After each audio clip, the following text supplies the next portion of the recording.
রাধে রাধে। কেমন আছো তোমরা সবাই? আশা করছি রাধারানীর কৃপায় সবাই ভালো আছো। তোমাদেরকে স্বাগত জানিয়ে আমার আরেকটি নতুন ভিডিও শুরু করছি। আজ দ্বাদশী। আজকে দ্বাদশীতে পারণ অনেক দেরি করে হবে, 10টা 28 পর পারণ। তোমাদেরকে তো বলেছিলাম একাদশীর দিনে আমার দাদা গুরু আসবে। তিনি আজকে আছেন আমাদের বাড়িতে সকাল পর্যন্ত। সকালের কিছু গোবিন্দের সেবা কাজ তিনিই করবেন, তাই তোমাদেরকে একটু দর্শন করাচ্ছি।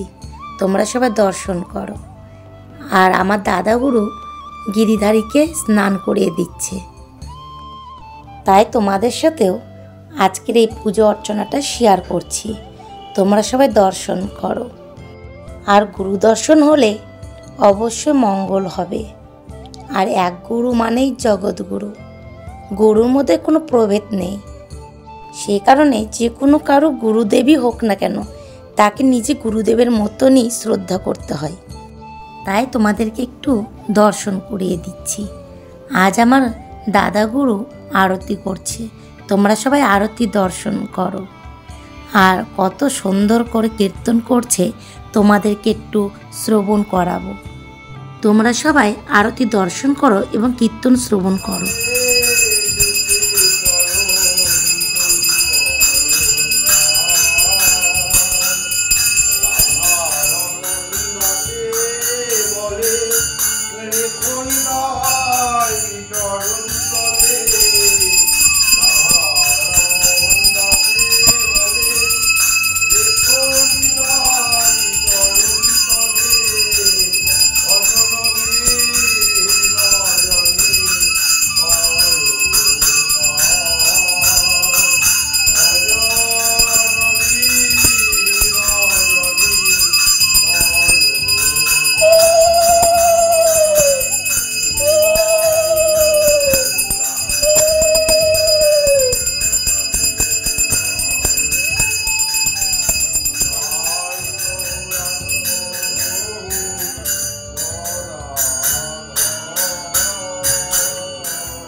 আরতির পর এখন সকালকার বাল্য সেবা হয়েছে আমার গোপাল সোনাদের। আজ ক্ষীর দিয়ে আর চিড়ে দিয়ে গোপাল সোনাদের সেবা দেওয়া হয়েছে। তোমরা সবাই ভোগ দর্শন করো। আজ দাদা গুরুই ভোগ লাগিয়েছে। এখন দেখো আমি রুটি করতে চলে এসেছি। এর মধ্যে আমার দাদা গুরুরা সবাই চলে গেছে, সে কারণে একটু দেরি হয়ে গেছে। তাই তাড়াহুড়ো করে রুটি একটু বেগুন ভাজা করে আমার গোপাল সোনাদের আবার সেবা দিব। যেহেতু দাদারা আজ সেবা করেনি, সে কারণে তাদেরকে একটু সিদে পত্র দিয়ে দিয়েছি। একটু চাল ডাল তেল ঘি সব কিছু এগুলো দিয়ে দিয়েছি। গোবিন্দের সেবা দিয়ে দাদা গুরু সেবা করবে। যেহেতু পারণ অনেকটা দেরি, সে কারণে দাদা গুরুরা আজ সেবা করেনি। না হলে দাদা গুরুদেরকে আমি সেবা দিয়ে পাঠাতাম, কিন্তু কিছু তো করার নেই। 10টা 28 পর পারণ, সে কারণে দাদাগুরুরা সেবা না করেই চলে গেল। তার সাথে আরও কয়েকজন ভক্তরাও এসেছিল, তারাও কিছু সেবা করেনি। মনটা খারাপই লাগছে যে আজ দ্বাদশীর দিন তারা সেবা না করে চলে গেল। কিন্তু সে কারণেই তাদেরকে আমি একটু সিদেপত্র দিয়েছি, যাতে তারা বাড়িতে গিয়ে রান্না করে গোবিন্দকে ভোগ লাগিয়ে প্রসাদ পায়। যেদিন বাড়িতে গুরুদেব ভক্তবৃন্দ কিংবা কোনো বৈষ্ণব আসলে সেই দিন বাড়িতে একটা আলাদাই আনন্দ, আলাদা একটা অনুভূতি থাকে। কিন্তু যেদিন আবার চলে যায় সেই দিনও আলাদা ধরনের একটা কষ্ট, আলাদা ধরনেরই একটা মন খারাপ থাকে। কিন্তু কিছু তো করার নেই, এটাই তো জীবন। এভাবে মানুষদের চলতে হয়, কখনো সুখ কখনো দুঃখ। কিন্তু যখন কোনো বৈষ্ণব গুরুদেব গৃহে আসে, সেই আনন্দটা সত্যিই আলাদা। এই জড়জগতের সে আনন্দের সাথে কোনো তুলনা হয় না। আর আজ ভেবেছি দ্বাদশীতে অনেক কিছু করে গোবিন্দকে ভোগ লাগাবো অন্নের সঙ্গে।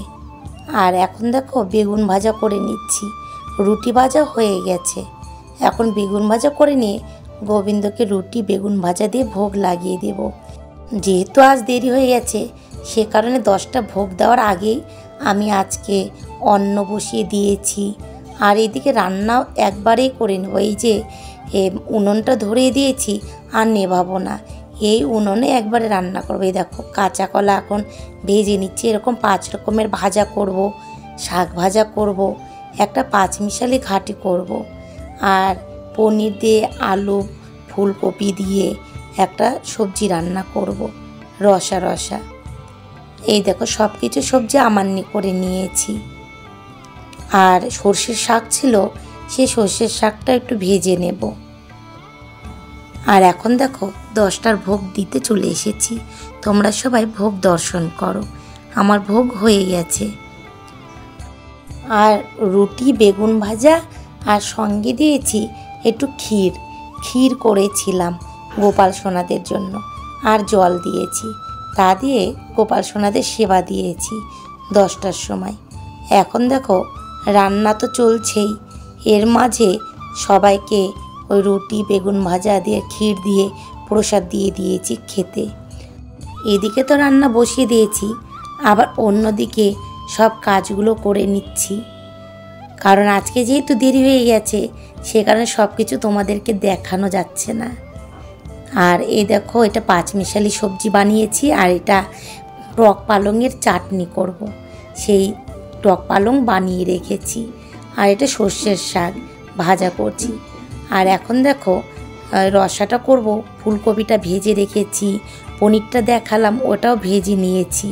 আর এখন মশলা করে নিয়েছি, সেটা সম্বারা দিয়ে মশলাগুলো আগে একটু ভেজে নেব। এই মশলার মধ্যে দিয়েছি আদা বাটা, জিরে বাটা, তারপর একটু পোস্ত, মগজ, আর একটু দিয়েছি জায়ফল, আর শুকনো লঙ্কার গুঁড়ো দিয়েছি, আর একটু ধনে বাটা দিয়েছি, আর একটু এর মধ্যে চিনি দিয়ে দিয়েছি। কারণ একটু নিরামিষ তরকারিতে মিষ্টি মিষ্টি না হলে ভালো লাগে না। আর দেখো আমার সব কিছুই রান্না হয়ে গেছে। এখন রসাটুকু করলে আমি গোবিন্দকে ভোগ লাগিয়ে দেব। টক পালংয়ের চাটনি করেছি, পাঁচমিশালি সবজি করেছি, শাক ভাজা করেছি, 5 রকমের ভাজা করেছি। আর এদিকে আমি অন্ন করে পারস করে একে একে সব সবজি টবজি পারসে দিয়ে সাজিয়ে নিয়েছি। কারণ যেহেতু দেরি হয়ে গেছে, সে কারণে একটু এগিয়ে নিচ্ছি সব কিছু। অন্যদিন যেমন একবারে রান্না করার পর আমি পারসে সাজিয়ে নিই, আজকে তা করছি না। আজকে রান্না হচ্ছে, সঙ্গে সঙ্গে পারসে দিয়ে দিচ্ছি একটা একটা করে, তাহলে তাড়াতাড়ি হয়ে যাবে। সে কারণে এখন দেখো রসাতে পরিমাণ মতো জল দিয়েছি, আর একটু পরিমাণ মতো লবণ দিয়ে দিলাম। এখন এটা আমি ফুটতে দেব। আর অন্যদিকে একটু বেগুন ভাজা করে নিয়েছি ভোগের থালাতে দেওয়ার জন্য। সকালে যে বেগুন ভাজা করেছিলাম সেটা তো রুটির সঙ্গে গোবিন্দকে ভোগ লাগিয়েছি। এখন আবার বেগুন ভাজা করে নিলাম পারসে দেওয়ার জন্য। এই দেখো আমার ভোগের থালা সাজানো হয়ে গেছে। এখন আমি ভোগ লাগিয়ে নেব। রূপা বলেছ তোমার ছেলে রাধাচরণ দাস, তোমার ছেলে এইভাবে গোবিন্দের সেবা করে। খুব ভালো রূপা, তোমার অনেক ভাগ্য ভালো যে এমন সন্তান তুমি গর্ভে ধারণ করেছো। তোমার ভাগ্যের সীমা নেই। অনেক জনম পুণ্য করলে এমন সুসন্তান পাওয়া যায়। তোমরা সকলে মিলে তাকে সহযোগিতা করো। তোমরাও বেশি করে গোবিন্দের নাম গুণগান করো, তাকে প্রেরণা দিও। আমি গোবিন্দের কাছে কামনা করি তুমি এবং তোমার ছেলে, তোমার পরিবারের সবাই গোবিন্দের চরণে যেন অনেক অনেক অগ্রসর হও, গোবিন্দের যেন কৃপা লাভ করতে পারো। রূপক আমাকে বলেছ তুমি নির্জলা একাদশী করো, খুব ভালো, শুনে খুব ভালো লাগলো। তুমি আরও গোবিন্দের চরণে অগ্রসর হও, এ আমি আমার রাধা দামোদরের কাছে প্রার্থনা করি। নির্জলা একাদশী করাই সবচাইতে ভালো, কিন্তু অনেক সময় দেখা যায় অনেকে অসুস্থ থাকে কিংবা শরীর খারাপ থাকে, সে কারণে তারা নির্জলা করতে পারে না। কিন্তু নির্জলা একাদশী সবচাইতে করা ভালো। আর অপর্ণা, মিতালি, সোমা, রূপা, রূপক, স্বপন ও পাপিয়া, তোমাদেরকে অনেক অনেক ধন্যবাদ আমাকে কমেন্ট করার জন্য। এইভাবে আমার পাশে থেকো তোমরা। আর অপর্ণা আমাকে বলেছ আমার রাধা গোবিন্দের মূল্য কত, কিন্তু অপর্ণা, রাধা গোবিন্দের তো কখনো মূল্য বলতে নেই। কারণ যখন দোকান থেকে আমরা নিয়ে আসি তখন সে আর বিগ্রহ থাকে না, সে আমাদের পরিবারের একজন হয়, তাকে যদি মূল্য দিয়ে বিচার করি তাহলে সেটা অপরাধ হয়। এ কারণে রাধা গোবিন্দের কখনো মূল্য বলতে নেই, আর গোবিন্দকে তো কখনো কোনো মূল্য দিয়ে কেনা যায় না। সে কারণে আজকের ভিডিওটি আমি এখানে শেষ করছি। দেখা হবে পরের কোনো ভিডিওর সাথে। তোমরা সবাই ভালো থেকো, আমার পাশে থেকো। রাধে রাধে।